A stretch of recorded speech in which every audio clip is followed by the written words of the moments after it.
अस्सलाम वालेकुम dear students, उम्मीद है आप सब खैरियत से होंगे। हम डिस्कस कर रहे हैं चैप्टर नंबर 8। आज हमारा लेक्चर नंबर 5 है और आज हम पढ़ेंगे मेटालिक करैक्टर एंड रिएक्टिविटी। पहले हम डिफ़ाइन करते हैं मेटालिक करैक्टर को।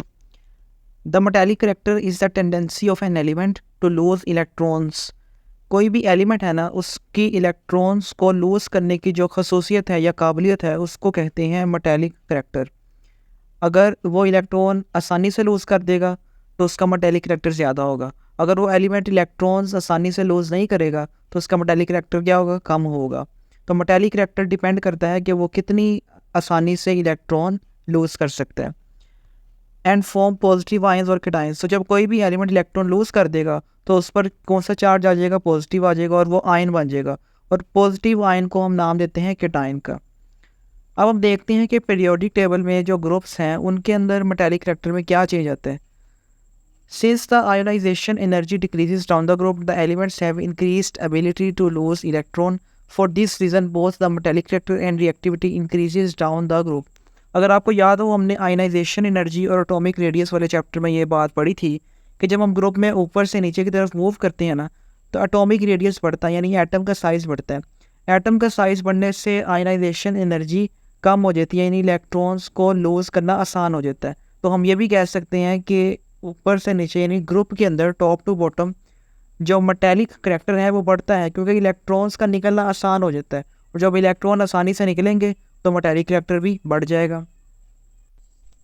अब हम देखते हैं कि पीरियड के अंदर क्या चीज़ आता है। कहता है as we move left to right in a period the nuclear charge increase due to gradual increase in the number of protons in the nucleus. ये भी बात हमने पहले पढ़ी थी कि जब हम पीरियड में लेफ्ट टू राइट मूव करते हैं ना, तो न्यूट्रॉन्स का चार्ज बढ़ता है, यानी न्यूट्रॉन्स पर जब चार्ज ज़्यादा होगा तो वो इलेक्ट्रॉन्स को अपनी तरफ ज़्यादा ज़ोर से खींचेगा। Owing to this, the valence electrons are pulled strongly by the nucleus, making it difficult for the atoms to lose electron. तो जब इलेक्ट्रॉन्स को न्यूक्लियस अपनी तरफ ज़्यादा ज़ोर से खींचेगा तो इलेक्ट्रॉन्स का निकलना मुश्किल हो जाएगा। तो इसका मतलब इलेक्ट्रॉन्स जो है ना वो आसानी से नहीं निकल पाएंगे, लिहाजा जो मेटालिक करैक्टर है वो कम हो जाएगा, क्योंकि इलेक्ट्रॉन्स को रिमूव करना मुश्किल हो गया। Hence the metallic character decreases in the period from left to right. लिहाजा पीरियड के अंदर मेटालिक करैक्टर डिक्रीज होगा और ग्रुप में metallic character top to bottom increase होता है। तो जब इलेक्ट्रॉन आसानी से निकलेंगे मेटालिक करैक्टर बढ़ जाएगा, जब इलेक्ट्रॉन्स का निकलना मुश्किल होगा तो मेटालिक करैक्टर भी कम हो जाएगा। दूसरे नंबर पे उसने केमिकल रिएक्टिविटी का यहाँ पे जिक्र किया। अब केमिकल रिएक्टिविटी का मतलब है कोई भी एलिमेंट है वो कितना रिएक्टिव है, यानी वो रिएक्शंस जल्दी देता है या स्लो देता है। तो ये रिएक्टिविटी डिपेंड करती है उसके इलेक्ट्रॉन्स के निकलने पे। जो एलिमेंट इलेक्ट्रॉन्स जल्दी निकाल सकता है, आसानी से निकाल सकता है, उसकी रिएक्टिविटी इतनी ज़्यादा होती है, और जो अपने इलेक्ट्रॉन्स ईजिली रिमूव नहीं कर सकता उसकी केमिकल रिएक्टिविटी आमतौर पर कम होती है।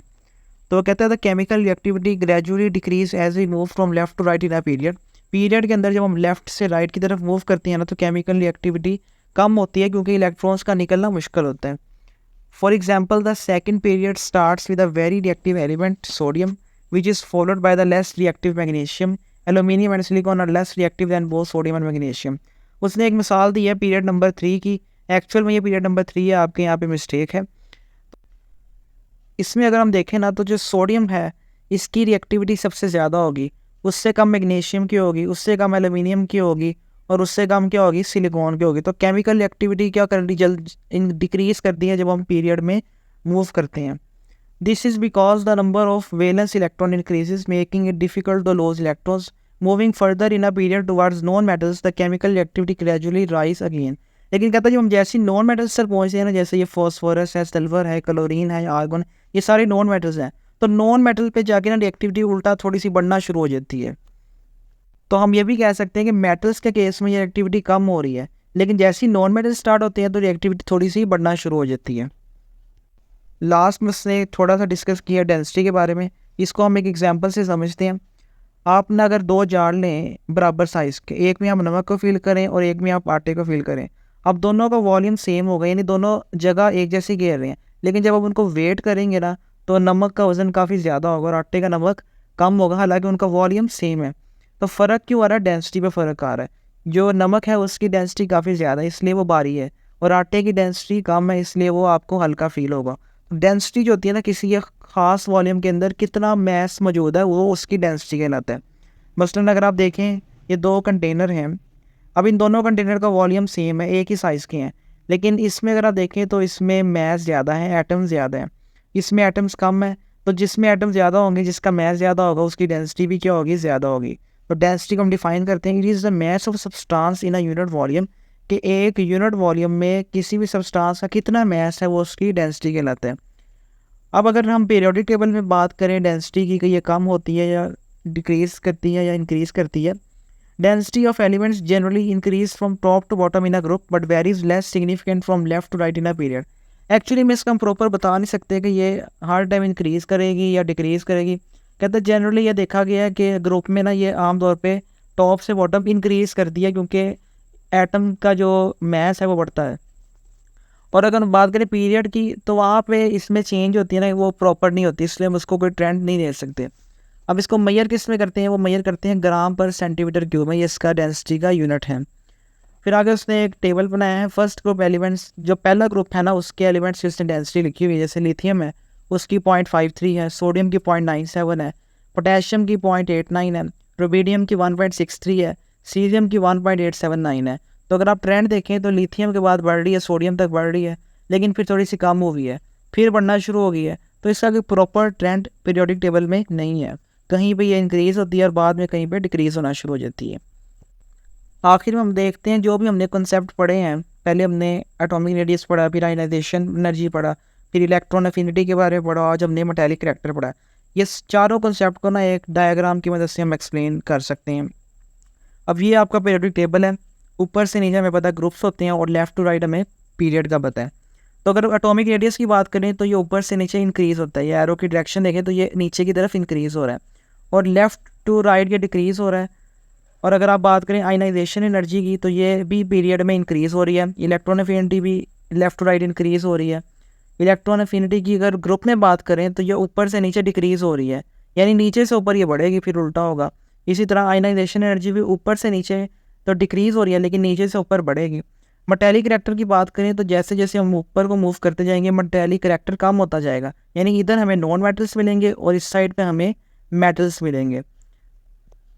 चैप्टर के लास्ट में से कुछ क्वेश्चंस आपके मेंशन किए हुए हैं। पहला सवाल है, barium is present in second group and sixth period, answer the following. अब बेरियम एक एलिमेंट है जो कि सेकंड ग्रुप में होता है और उसका पीरियड नंबर क्या है, 6 है। तो उसने कुछ क्वेश्चन पूछे उसके बारे में। पहला है, इज इट अ मेटल और अ नॉन मेटल, कि ये मेटल है या नॉन मेटल है, तो ये मेटल होता है। Will it be electro positive और इलेक्ट्रोनेगेटिव, और मेटल्स की हमने एक बात पढ़ी थी कि मेटल्स इलेक्ट्रो पॉजिटिव होते हैं, यानी वो अपने इलेक्ट्रॉन्स ईजिली लूज कर देते हैं, तो ये इलेक्ट्रो पॉजिटिव होगा। What is the nature of its oxide, ये अब ऑक्सीजन के साथ कैसा ऑक्साइड बनाएगा, एसिडिक बनाएगा या बेसिक बनाएगा, तो ये बेसिक ऑक्साइड बनाता है, यानी BaO।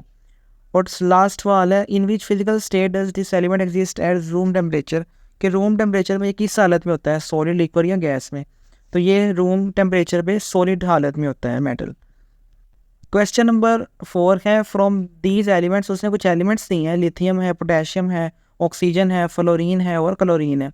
तो कहता है आपने बताना है ऐसा एलिमेंट जिस लोएस्ट आयनाइजेशन एनर्जी, वो एलिमेंट जिसकी आयनाइजेशन एनर्जी सबसे कम है इन पांचों में से, और आपने उसका ग्रुप नंबर भी बताना है, पीरियड नंबर भी बताना है।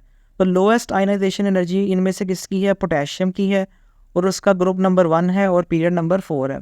दूसरा आपने बताना है हाईएस्ट इलेक्ट्रॉन अफिनिटी के इन पाँचों में से किसकी इलेक्ट्रॉन अफिनिटी वैल्यू सबसे ज़्यादा है, तो वो है फ्लोरीन की, और उसका ग्रुप नंबर होता है 17 और पीरियड नंबर होता है उसका 2।